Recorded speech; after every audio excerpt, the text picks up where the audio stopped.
नमस्कार, स्वागत है आपका हमारे यूट्यूब चैनल पर। बात करते हैं कक्षा 7 इंग्लिश वर्कशीट नंबर 62 की। भाषण नंबर वर्कशीट के ऊपर प्रेजेंट सिंपल टेंस में वाक्य दिए गए हैं जिनको आपको चेंज करना है। Change the following sentence in present continue tense में बदलना है।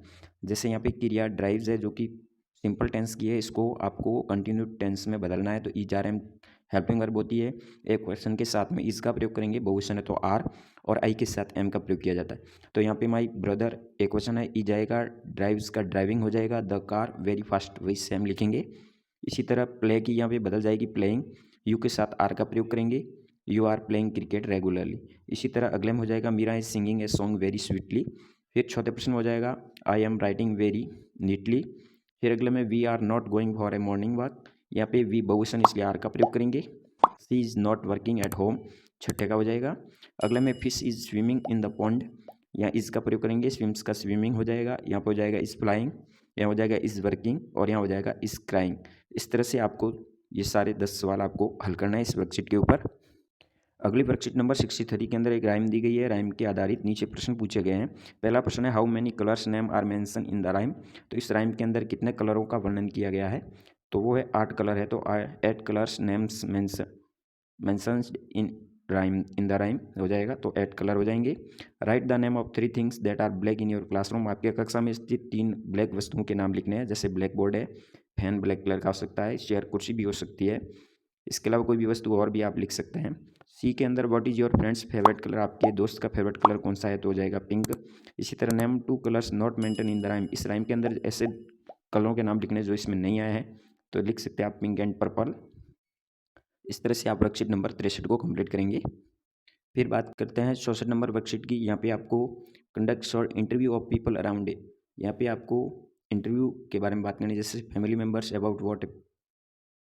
यदि आप living for a trip, trip के लिए यानी बाहर जा रहे हैं, तो आप किस तरह से क्या तैयारी करके अपना घर से निकलते हैं। जैसे सबसे पहले बात करते हैं, I will pack my bag, फिर मनी लेंगी और फूड लेंगे खाने के लिए, ट्रैवल के लिए टिकट लेंगे, साथ ही टाइम के अनुसार आप चलेंगे लीव।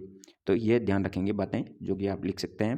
फिर साथ में वस्तुएं कौन कौन सी है पिकनिक के लिए और उसका उपयोग आप क्यों लेते हैं। जैसे बैग लेते हैं तो सामान रखने के लिए, मनी रहते हैं एक्सपेंसेस के लिए, फूड लेते हैं ईट के लिए, खाने के लिए, क्लॉथ वियर के लिए, पहनने के लिए, और फोटोज़ के लिए कैमरा का प्रयोग किया जाता है। इस तरह से ये वस्तुएं ली जाती है। फिर बात करते हैं वर्कशीट नंबर 65 की। 65 में आपके सामने चित्र दिया गया है मार्केट का, इस आधारित ऊपर वर्ड दिए गए, उस वर्ड के आधारित कुछ सेंटेंस का निर्माण करना है, पैराग्राफ लिखना है। तो यहाँ पे आप लिख सकते हैं, there is a tree in the market, market के अंदर एक पेड़ है। There is a shop under the tree, पेड़ के नीचे दुकान है। There is a tailor shop in the market, अंदर टेलर शॉप भी है। टी स्टॉल भी है मार्केट में, मिल्क मैन भी खड़ा है मार्केट के अंदर, साथ ही वेजिटेबल शॉप है मार्केट के अंदर। इस तरह से आप पैराग्राफ राइटिंग कर सकते हैं, सेंटेंस निर्माण कर सकते हैं। बात करते हैं वर्कशीट नंबर 66 की। यहाँ पे कुछ वर्ड्स दिए गए हैं, जैसे फुल का प्रयोग करते हुए थॉट के साथ फुल को थॉटफुल बन गया, हेल्प के साथ हेल्पफुल बन गया। इसी तरह आपको पेन के साथ पेनफुल बन जाएगा, फोर्स के साथ फोर्सफुल हो जाएगा, सक्सेसफुल यानी सभी के पीछे फुल लगा करके आपको ये वापस रीराइट करना है। फिर नीचे आपको द ड्रेस इज, इसके साथ में सही है उसको मिलान करना है। तो सफिक्सेस है, तो जो प्रत्यय सही है उसके आधारित शब्द निर्माण किया गया है वो इसको मिलान करना है। जैसे द ड्रेस इज कलरफुल से मिलान करेंगे, इसका हेल्पफुल से हो जाएगा।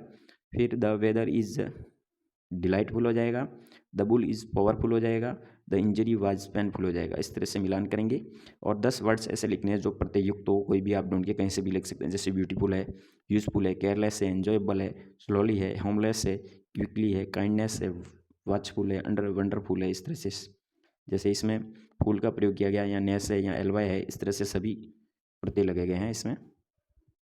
बात करते हैं वर्कशीट नंबर 67 की। यहाँ एक पैराग्राफ दिया गया है, सिंपल पास्ट टेंस की आपको यहाँ हेल्पिंग वर्ब लिखनी है, 2 ली है, इनमें से सही हो वो आपको यहाँ लिखनी है। जैसे अराइव्ड आएगा यहाँ पे, दूसरे रिक्त स्थान में लिव और लेफ्ट में से लेफ्ट सेकंड फॉर्म आएगी। इसी तरह यहाँ टैक और टुक में से टुक आ जाएगा, या ब्लो ब्लू आ जाएगा, या रन और रैन आएगा। यहाँ आ जाएगी डिड, पास्ट सिंपल टेंस की क्रिया बनी है सभी जगह। यहाँ विंस और वन दिया है तो वोन आएगा, और यहाँ पे फेल्ट का प्रयोग करेंगे सेकंड फॉर्म। इस तरह से बी के अंदर भी आपको करेक्ट वर्ब का सिलेक्ट करना, यहाँ हो जाएगा बुलेट, या वेंट का प्रयोग करेंगे, या लिव्ड आएगा, या वॉन क्रिया आएगी राइट, और निचले 5वें प्रश्न में सेलिब्रेटेड आएगा। इस तरह से सिंपल पास्ट टेंस का प्रयोग करते हुए इसको कंप्लीट करना वर्ब को। बात करते हैं वर्कशीट नंबर 68 की। यहाँ पे एक पैराग्राफ है, फेयर के संबंधित है। आंसर द क्वेश्चन देना यानी मेले का एक पैराग्राफ भी लिखा गया है। नीचे प्रश्नों के उत्तर देने, जैसे पहला प्रश्न है where was the fair held, तो ये कहाँ पे था, चित्तौड़ के अंदर, इन चित्तौड़ हो जाएगा। The fair was held in Chittor. What were the different shops at the fair, यहाँ पे कौन कौन सी दुकानें थी, तो स्वीट्स की थी, क्लॉथ कपड़ों की थी और टॉयज़ खिलौने की। What will you do you go to the fair, तो हो जाएगा इसका a shopping and enjoyable rides. इस तरह से आप इसका प्रश्नों का उत्तर लिखेंगे, इसको कंप्लीट करेंगे। बात करते हैं वर्कशीट नंबर 69 की। यहाँ पे एक पिक्चर दिया गया है, इन पिक्चरों को सही क्रम वाइज करना है और स्टोरी लिखनी। जैसे 4 पिक्चर है तो ये क्रम वाइज हो जाएगा, यहाँ 1 नंबर हो जाएगा, ये 2, ये 3 और ये 4। अब 1 के अंदर लिखेंगे father daughter found a broken swing, फिर हो जाएगा 2 में ये लिखेंगे they fix the rope and swing, the swing is ready and they are happy, the daughter is happy to swing. इस तरह से आपको ये स्टोरी राइटिंग करनी है और इनको पैराग्राफ के अंदर लिखना है। बात करते हैं वर्कशीट नंबर 76 की। 76 में आपको रिफ्लेक्सिव प्रोनाउन लिखना है। जैसे पहले में हिम सेल्फ का प्रयोग होगा, दूसरे में हर सेल्फ आएगा क्योंकि यहाँ स्त्रीलिंग है, यहाँ ही पुल्लिंग है। इसी तरह यू के साथ योर सेल्फ का होगा, द डॉग है तो इट्स सेल्फ का प्रयोग करेंगे। इसी तरह दूसरे प्रश्न में भी आपको सही दोनों में से करेक्ट करना है। जैसे पहले में हर सेल्फ का प्रयोग होगा क्योंकि यहाँ सी का प्रयोग किया गया जो स्त्रीलिंग है। यू का योर सेल्फ आएगा, 1 नंबर राइट होगा। ही का हिम सेल्फ हो जाएगा, 2 नंबर। फिर डी में देम सेल्वेज हो जाएगा, द बॉय से बहुवचन इसके हिसाब से, और आई का माई सेल्फ का प्रयोग करेंगे। इस तरह से आपको इनमें रिफ्लेक्सिव प्रोनाउन का प्रयोग करना है। उसके उपरांत आता है फॉर्मेटिव असेसमेंट 10 जो कि OCR आधारित है। पहले प्रश्न में हो जाएगा जॉयफुल करेक्ट होगा, फिर दूसरे में स्कोलेडेड हो जाएगा, सेकंड फॉर्म आएगी। फिर तीसरे प्रश्न में इट्स सेल्फ का प्रयोग करेंगे। चौथे प्रश्न में पैक और बैग्स हो जाएगा, फर्स्ट की लिविंग योर होम टू। फिर पाँचवा प्रश्न यहाँ पे आपको पोएम को पढ़ना है। फिर नीचे प्रश्न के उत्तर देने, जैसे what happens when the school bell rings, तो स्कूल स्टार्ट होती है, लंच होता है और बंद होती है, यहाँ स्कूल ऑफ होती है। फिर your stand in line to, your school line में कब खड़े होते हैं, तो असेंबली में। फिर what do you like about your school, I like school building. फिर अगले में 4 सेंटेंस निर्माण करना है इस पैराग्राफ पर आधारित। तो इस तरह से आप 4 सेंटेंस बना सकते हैं। धन्यवाद। जानकारी अच्छी लगी तो वीडियो शेयर जरूर कीजिए। जय हिंद, वंदे मातरम।